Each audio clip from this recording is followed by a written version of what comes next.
Hi, I'm Lola Swift, an interior designer from Bath. I'd like to take you on a house tour of my own home to show you some of my key style characteristics and some of the interior design choices I've made on my house over the years.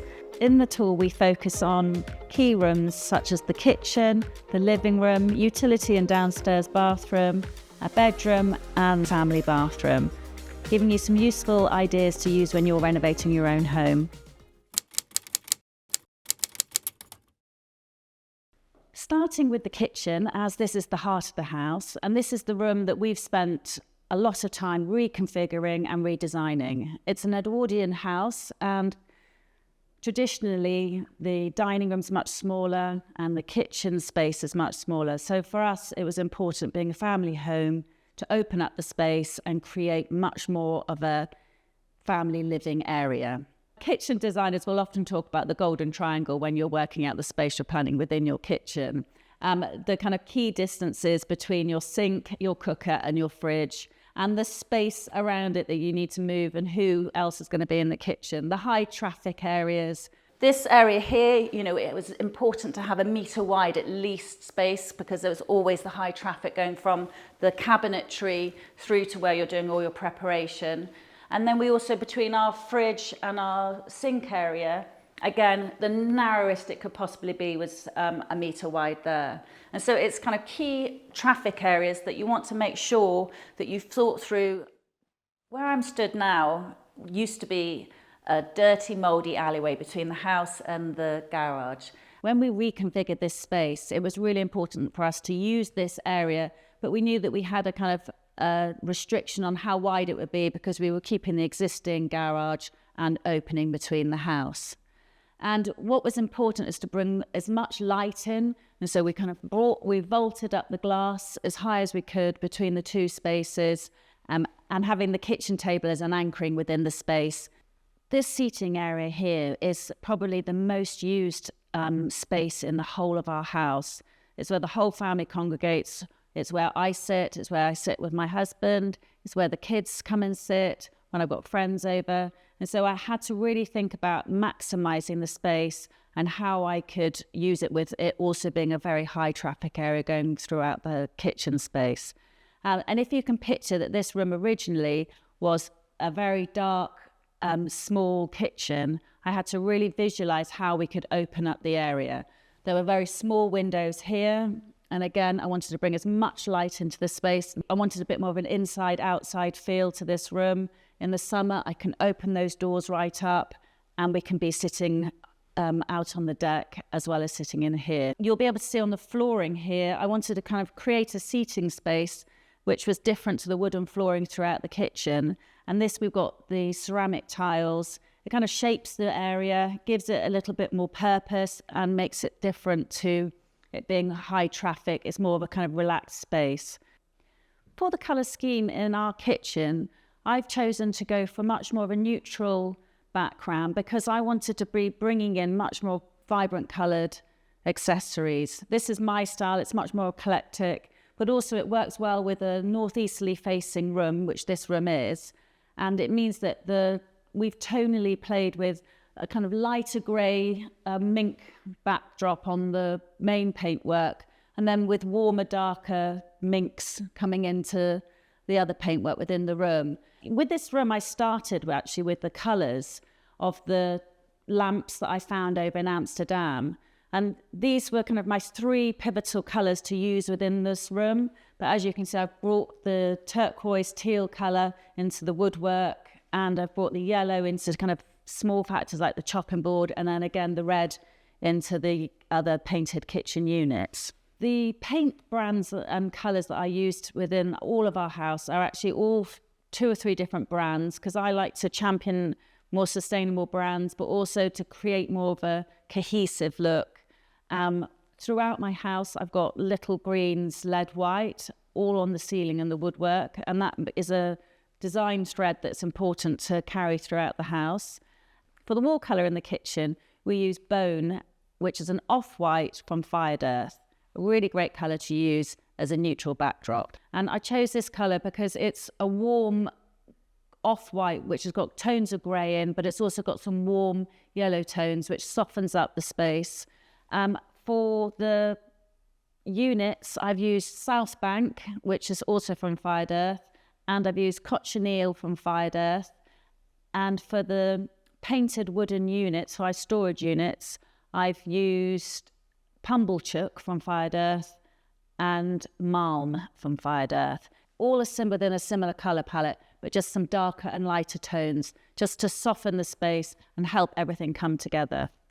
Within this small area, you'll see that there's actually a lot of different materials used, and it's to create a soft and more of a natural feel in our kitchen. For me, it was important that this space was a family space and it looked like it had been lived in. I didn't want hard materials to be used. So we used, for our work surface, we've used Corian, and I've had all the edges smoothed off. We've used wood, which we've painted with a matte paint finish. I've used tiling in an old existing fireplace. And this is that I've tied in within the flooring in another area of the kitchen, just to kind of give a design thread that works within both spaces. I also wanted to make sure I focused on lighting with you, because lighting is a really, really important factor to think about when you're looking at the beginning stages, thinking about the zoning of your space and thinking about where placement of things are going, because your lighting is what makes your colours change in the space, how it makes your outside and inside lighting work. I always would suggest to have lights on dimmers. Using your dimmers, you can then have high-level lighting or low-level lighting if it's more of an ambient evening feel. And not forgetting switches. You've got your light switches that you want to make sure are in really practical areas when you're entering a room, when you're leaving a room, when you're going into another room, and also for your switches, for your sockets, making sure you've really thought about the most useful area for your sockets to be. Those are the really initial early things to consider when you're planning out your space and how you're going to flow within the room. When we first bought the house, the whole house needed fully renovating. But we decided that even though it wasn't a very good flow in this space, that we wanted to live with the kitchen and dining room as it was. And we didn't do any of the renovations in here for 4 years, because we wanted to really think about how we lived in the space, really look at throughout the year, the light, how the sun came in at different times of the year, if it's higher or lower, and just how everybody worked within the space. We didn't want to hurry it. And I think often with different clients, when I speak to them, they're desperate to get the kitchen done very quickly because it's jarring with them. You know, it's because it's the heart of the house. It's always the space everyone wants to do first. But I always try to advise to really kind of wait for a bit, live in it, and really feel about how that you move within that space before rushing into getting it all converted. Because it's a large expense and you probably won't do it again while you're living in the house. So it's really important to get it right the first time if you can. So don't hurry it. Get a lot of thought into it and really map out the space and the zones of how you're going to be using the kitchen. So this is our living room, and this is a room of 2 halves. Originally, when we first moved here, it was 2 separate rooms, a kind of a front and a back sitting room. But for us, we wanted to open it up, let the light flow through the room, and make it much more of a bigger family space. And as the years have gone by, with the configurations have changed, the sofas have changed, and how we use the space has changed. And what I wanted to show you in here, this half of the room, is we use much less frequently, to be honest with you. These were our original sofas that were in the other half, but we've now got a corner sofa in the other room and then moved these over to here. And then we've got a nice little reading area there. But this room is kind of more of a, when the whole family get together, we can use both halves all as one. And I can keep this area always much tidier and have a bit more fun with accessories and playing around within the space. I've got plants to soften it and make it feel more alive. And again, different accessories that I can play around and move with in the space. So spatial planning within this side of the living room, I've kind of moved it around quite a few times because I've just been testing out to see, I mean, it's useful when I'm working with clients, but also, you know, I've settled on this configuration because we come in the door from over there, but I have tried it where we've had both sofas either side. And this feels the least formal. This feels like there's easy ways to get through it. I've got a circular coffee table, which initially was a dining room table, but I cut the legs off to make it the coffee table height. and just mixed in with some other vintage pieces of furniture. This configuration feels like the most natural and easy flowing configuration for us. The paint colours that I finally chose in this room are old ochre for the walls from Fired Earth.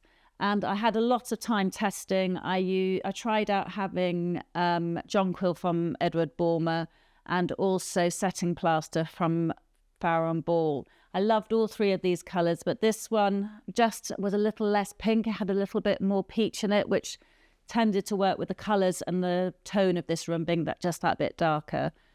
And the woodwork in here, we've got skimming stone along with our lead white that we have throughout the house. And skimming stone on the woodwork, I just wanted it to be just a little bit of a warmer colour, and it tones in really nicely with the old ochre on the walls. Again, in this room, I've used a lighter colour on the walls. I've done this because it's darker, but also I've got a lot of bright coloured pictures and paintings and different accessories dotted around the room. With the lighting in this room, because we've got all the beautiful original cornicing and the ceiling rose, I kept the pendant light fitting, and I bought two beautiful vintage coloured glass chandeliers that I wanted to mirror in both sides of the room, that even though they're different with their furniture, they've got a similar, they're not identical chandeliers, but they've got a similarity within their style, just to kind of cohesively bring them both together. And then around the room, I've got lots of little side lights that are on a different circuit to the main lights, so I can play with task lights, ambient lighting. I'm going to really play with the different levels of lighting within this space. These two rooms on the whole are the darkest rooms in our house, kind of just where the trees are outside, kind of northeasterly and southwesterly facing. So I've had to kind of bring in a lot of extra lighting to help lift the space and kind of have the extra warmth coming around the room spaces. Again, in this room, the beautiful aspects that we inherited from it being an Edwardian property were the fantastic fireplaces and also the original bell that was in here from its early days as a nursing home. So I've kind of wanted to incorporate the original features as well as bringing in new modern aspects to the room. In this side of the living room, to kind of make it feel like it was still part of the whole room, but it is more of a family area and it is facing towards the television, we chose much lower backed sofas, because then it doesn't make it feel that it's cut off. Even though you've got your back to the room, you're still at a low level height, which makes it feel much more inclusive in the space. We've got paintings in here that we've had for years that have meant a lot to us, that, you know, I wanted to make sure stay in this room, and it works really well with all of the new paint colour that we've got in here. Again, this room is painted also in old ochre from Fired Earth. And the kind of two rooms, even though it's the same paint colour, because the lighting's different from, you know, north to south, the different tones of the same colour change during the day. And this room always feels a little bit lighter than the other half of the room. As this room is more of our cosy, relaxing area, I've got a much larger rug on the floor, taking up more of the space, but also absorbing the sound and keeping it warmer. I've got more textural cushions and a sheepskin and some throws on here, just again to bring in more of a soft, more relaxed space, more of a family environment. This armchair we've had for years. My husband designed it when we first had children so that it could fit himself and one of the children. It's lasted really well, but it's due to have a new makeover and have some new fabric and new cushion pads, giving it a new lease of life. The room's evolved over time, but it's always kind of kept that core essence of it being a family space and a place where we all kind of hang out and relax together. Because the two rooms now make it quite a large space, to kind of keep it warmer in the winter, and also if we're using the two spaces separately, I had curtains made that you can draw between the room. The curtains are double-sided fabric, so they're much warmer, heavier curtains. They're really sound absorbing, and they're also great to keep the warmth in. So in the winter, when we've got the log burner on, I draw the curtains. It then becomes a much cosier, warmer, inviting space to be in. With this living room, we inherited the fabulous wood burner with the original tiles that came with it. And I wouldn't necessarily have chosen that kind of rusty, earthy colour for the tiles, but I've embraced it and kind of brought it into the other colours into the room and kind of worked colours with it that nicely complement in with the scheme. The painting up above the fireplace, again, we've had since we first met before we got married, and it's been a real integral part of how this room was designed. It was my kind of focal piece to choose colours from, and I wanted to make sure that it would be that kind of mix of modern and old, and it's one of my favourite styles. It's got a very impressionist, painterly feel to it, but that real mix of lots of colours within one painting. And again, I can pick many of the colours out of the painting and use within the accessories within the space. The shelving that I have in this room is for me, it's my own moving gallery wall. I have fun with that shelving. I can, in the early days, I used to have books all on it, but actually, as our lives are changing, we don't have as many books out to read. I keep my workbooks more in my workroom for more design books, but this space is much more where I have a bit more fun and I change it with the seasons and I can have a play with all the accessories on there. And it's kind of like my little gallery wall that I can change around as and when I want to. A key aspect of my style, which is an eclectic element, and I don't think I'm a maximalist. I think I'm very much a kind of mixture of styles, but everything has its place. And for me, it's important that, although for some it may feel cluttered, but to me, I've positioned everything specifically to trying to get the height, trying to get the space, trying to get the colour combinations, and trying to make that cohesive look between everything, whether it's the height of the flowers or the lampshade, which has got a pattern on it that then ties the colours in between those and the candles. And again, the same colour within the cushions. For me, it's important to get that kind of cohesive all-round feel that isn't cluttered. It's a mix of old and new, but it's got its place and it's got a reason why it's there. I wanted to bring you down to our utility area because this space is like the engine room of the house. Pre-existing, this was a garage. It was a dark space, disused. And in the house, there wasn't a utility space. And for us, we needed to have that area. But because it's so close to the kitchen, I also wanted to make it a fun space because you can see it coming down through the steps. And I wanted to show how in a utility, it doesn't have to be a boring, forgotten about space. We've got the Corian, which we also got as the work surface in the kitchen, but in a vibrant yellow. A really soft cornered surface with a wallpaper behind, again, to look like tiles. And it's just to kind of more bring together the kitchen and the utility space. This is a really well-used area. I've got a vintage Sheila's maid that was existing in the house when we bought it. And the sink was pre-existing. And I just moved it from one space to be reused somewhere else. And this space is a kind of... We've painted the cupboards so that they look a bit more aged. It looks more like it's been lived in for a longer time, even though it was all brand new. In this space, again, I've used bone from Fired Earth. I wanted to have the continuity between the two spaces, and it's again a light colour within a northeasterly facing room. This bedroom is my eldest daughter's bedroom, and it's changed quite a few times over the years. And that's because we've been here for 15 years. And when we first moved in, she was 10 years old. And then she wanted to have much more girly colours coming in. And I kind of had a bit more fun with the space. And so we had a wallpaper with some different coloured spots on. And then we had much more of a pink patterned pair of curtains. And her bed was facing the window on the other side of the room where she had a single bed. And as time's gone on and her styles have changed as she's grown up, she's now in her early 20s. And this room is her bedroom, but, she doesn't live at home anymore. So I can have it much more that it's a guest room as well as her bedroom when she comes home. But I wanted to make it much more of a relaxed space. I kind of brought more plants into the room. And we've painted it, this colour's been painted in, it's a kind of soft lilac-y mauve colour. The paint colour is called One October Morning by Fired Earth. And again, I've used lead white from Little Green on all the ceilings and woodwork.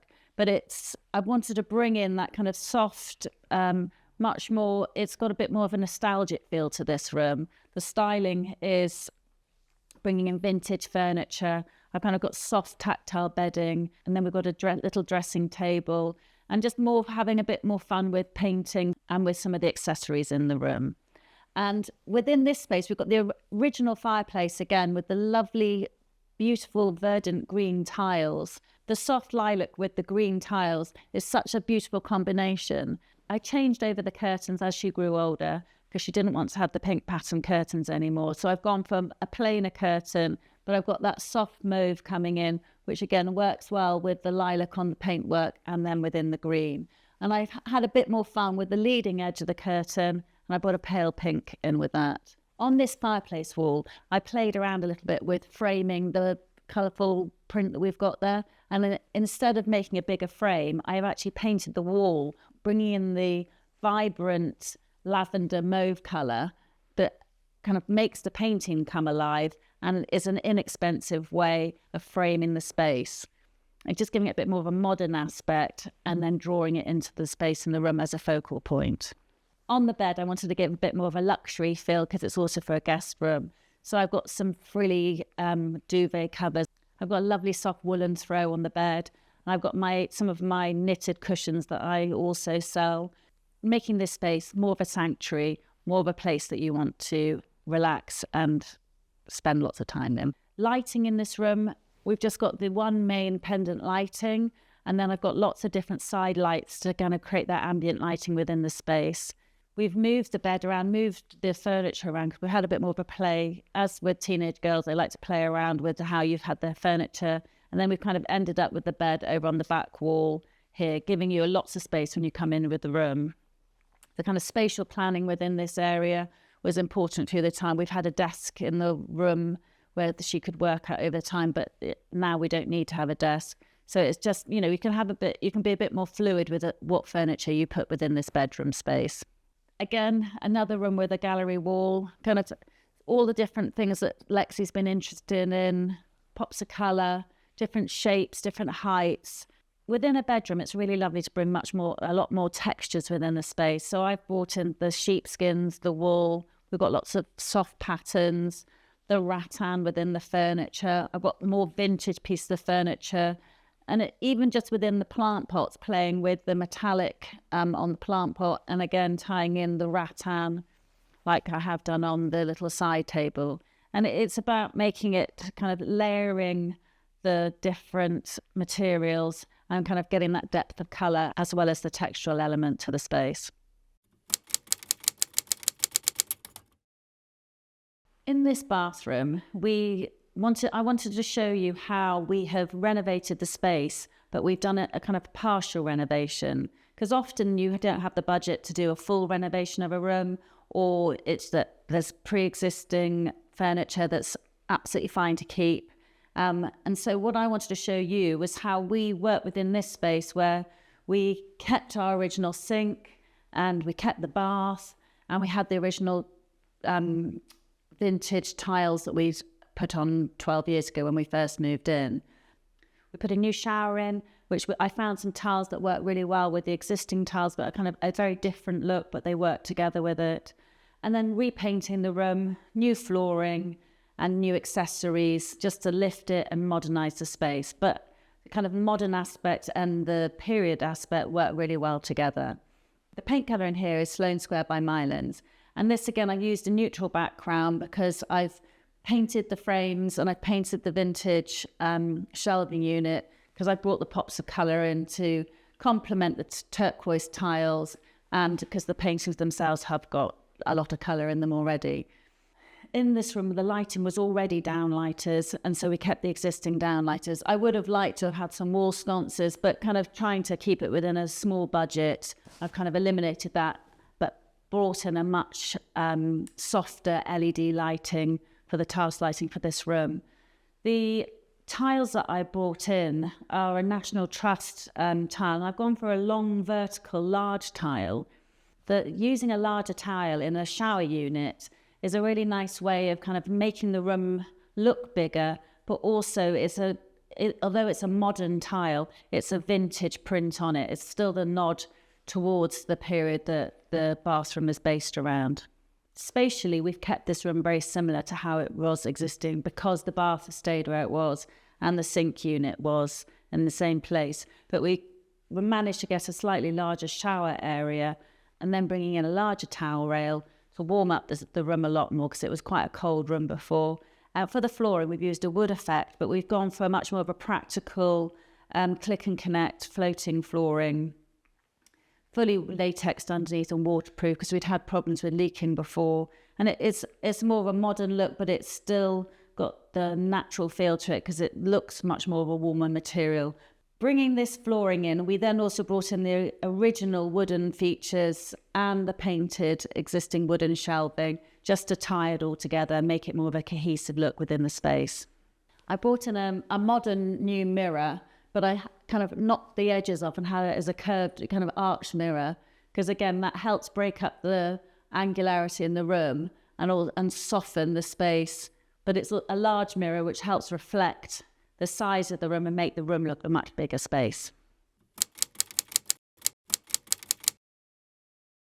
Looking at the hallway as another room within our home, hallways are always quite a sticking point with clients of mine. And I think it's that area where we know it's high traffic, but also, everyone's got different shapes and sizes of hallway space. And this house, is being Edwardian, it's a much smaller, narrower space of a hallway for people to come in through. Simple ways of making your hallway work for you and make it feel more spacious are to add things like, we've put a mirror in here where this was left behind by the owners that lived here before us. I painted up the frame and it bounces the light off, but also reflects the hallway walls, making it more spacious. Again, with the paintwork, I've painted this hallway very light. And it's the paints that I've used in here. We've got Hammock by Little Green on the top half and then Elephant's Breath by Farron Ball on the lower half.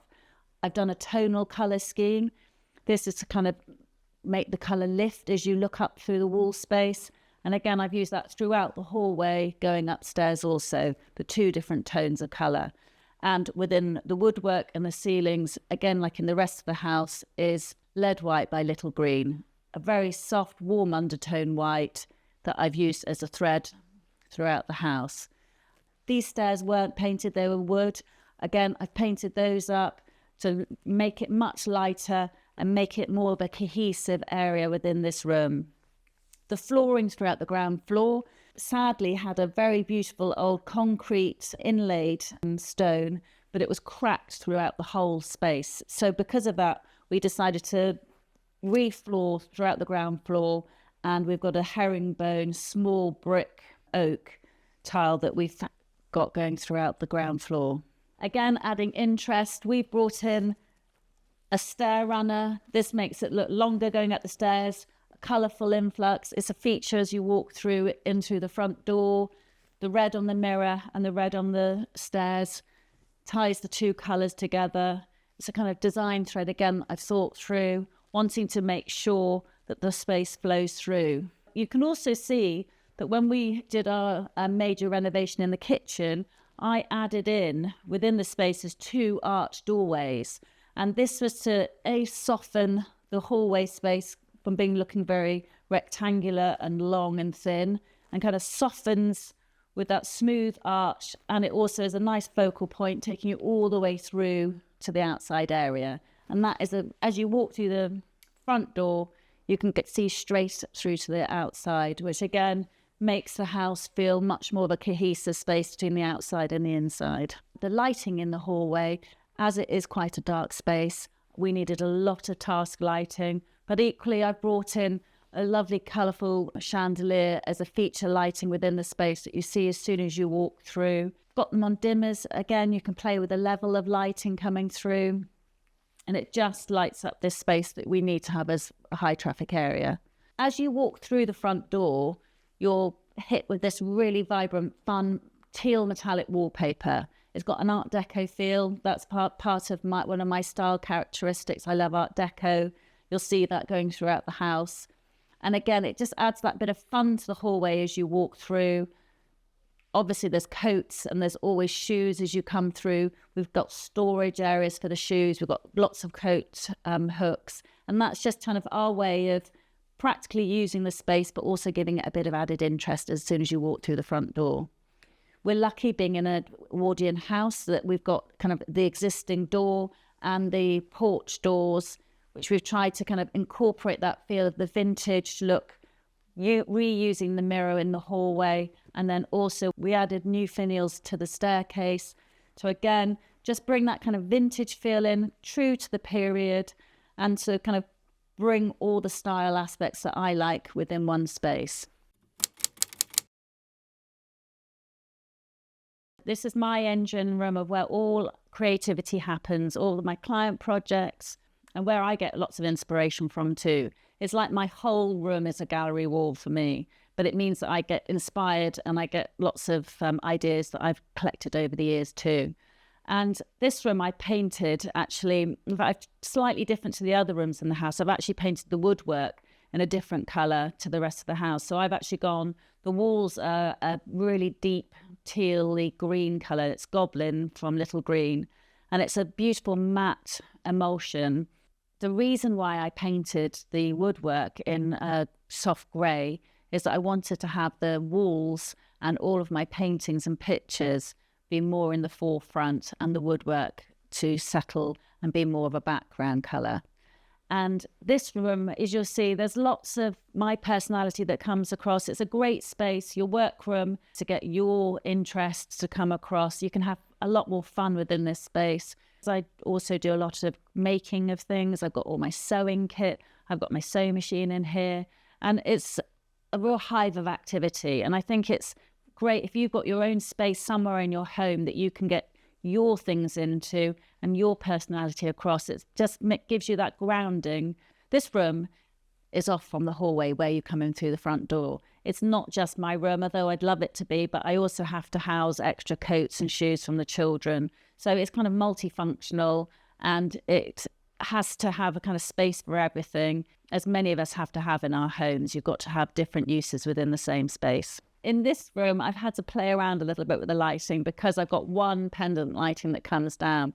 But obviously I need lots more task lighting when I'm doing either some sewing or when I'm doing mood boards. So I've got I've got an angle poised light that I add in, and then I've got extra lighting that I can bring in, side lights for when I'm needing a lot more detail and a bit more focus lighting in within the space. In this room, there's a really lovely old fireplace, which is the existing Edwardian fireplace. This house used to be a convalescent home for injured soldiers to recuperate in the war. It's got some lovely features that I've managed to keep, and I just wanted to kind of keep that integrity. All the fireplaces, the original fireplaces, the original tiles. You know, this one's got some really lovely deep green tiles. There's a lovely old bell next to the fireplace that I've kept, which is obviously the original bell that one of the patients would use when they were staying here. And it's just, I've kind of tried to modernize the space, but also keep true to the integrity of the original period within the room, and how I've brought in vintage pieces of furniture. But equally, I could bring in modern pieces of furniture that are more practical for my usage and how I need to use this room. As we end my house tour, it's clear that colour, pattern and texture were integral in creating my home. Each room evokes comfort and personality, making every corner cherished. This is a home where memories are made and moments are treasured. Thank you for joining me on this journey. I hope you're inspired to infuse your home with your own personality and style.